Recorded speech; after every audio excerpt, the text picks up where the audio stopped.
Everyone says they just want to be happy. It's like the default answer to, what do you want in life?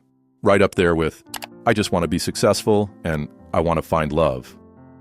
But here's something that's going to mess with your head. You don't actually want to be happy. I know. You're probably thinking, what kind of psychopath doesn't want to be happy? But stick with me for a second because this is about to get uncomfortable. See, what you think you want is happiness. But what you're actually chasing is something completely different.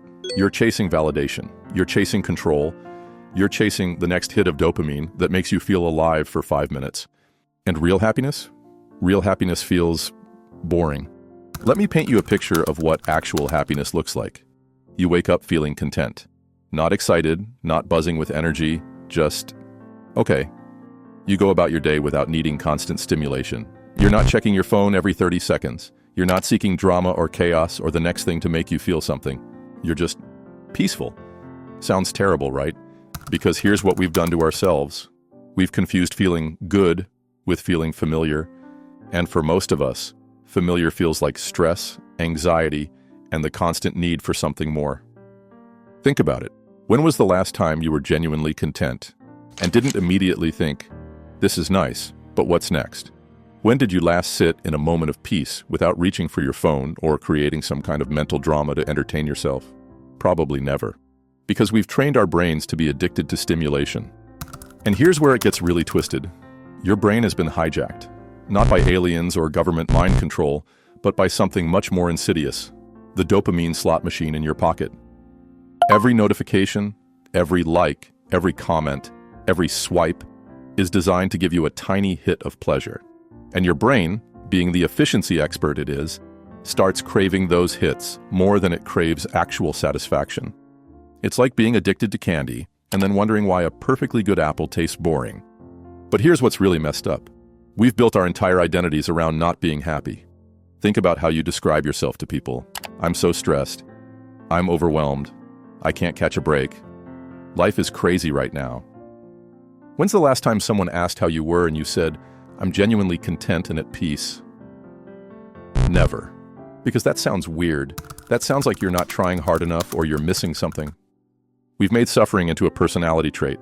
We've made chaos into a status symbol. We've made being busy into a badge of honor. And happiness? Happiness feels like giving up, like settling, like admitting you don't have big dreams or important problems. Here's a shocking truth. Most people would rather be miserable and important than happy and ordinary, because misery makes you feel special. Stress makes you feel needed. Drama makes you feel alive.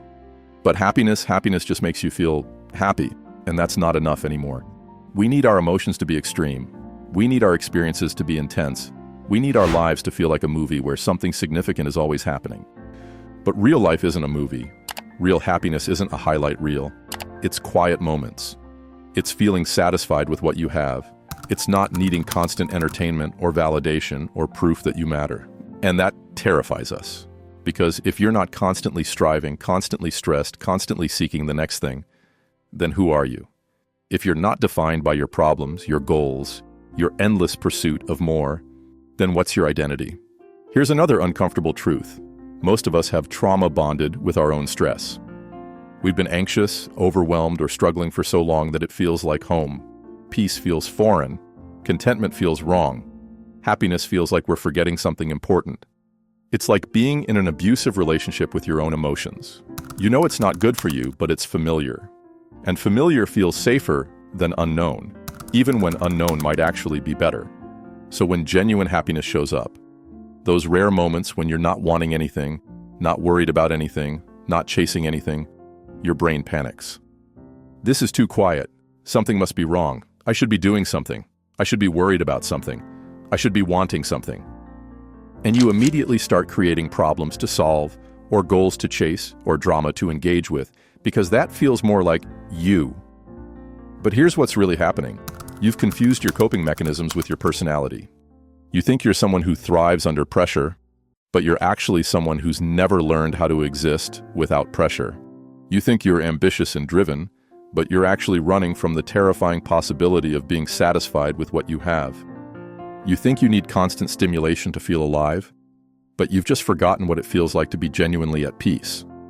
And the really twisted part?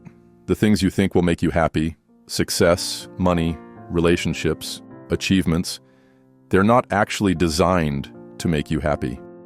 They're designed to make you want more. Because a happy person doesn't buy things. A content person doesn't scroll endlessly. A satisfied person doesn't need constant validation. And that's bad for business. So we've created a culture that profits from your dissatisfaction, that makes money from your constant need for more. That depends on you never quite feeling like enough. And then we wonder why happiness feels so elusive. Here's the plot twist. Happiness isn't something you achieve, it's something you allow. It's not about getting more, it's about wanting less. It's not about doing more, it's about being more present with what you're already doing. But that requires you to stop running, to stop seeking, to stop treating your life like a problem that needs to be solved. And for most people, that feels like death. Because if you're not constantly improving, constantly growing, constantly becoming someone better, then what's the point? But what if the point isn't to become someone else? What if the point is to be okay with who you already are? What if happiness isn't a destination you reach, but a way of traveling? What if you don't need to earn it or achieve it or find it? What if you just need to stop running from it? If this made you realize you've been avoiding the very thing you claim to want, hit subscribe. I make videos that challenge you to question everything you think you know about living a good life. And drop a comment about the last time you felt genuinely content without immediately wanting something more. If you can't remember, that's probably your answer. Until next time, remember, maybe the problem isn't that you can't find happiness. Maybe the problem is that you keep running away from it when it shows up.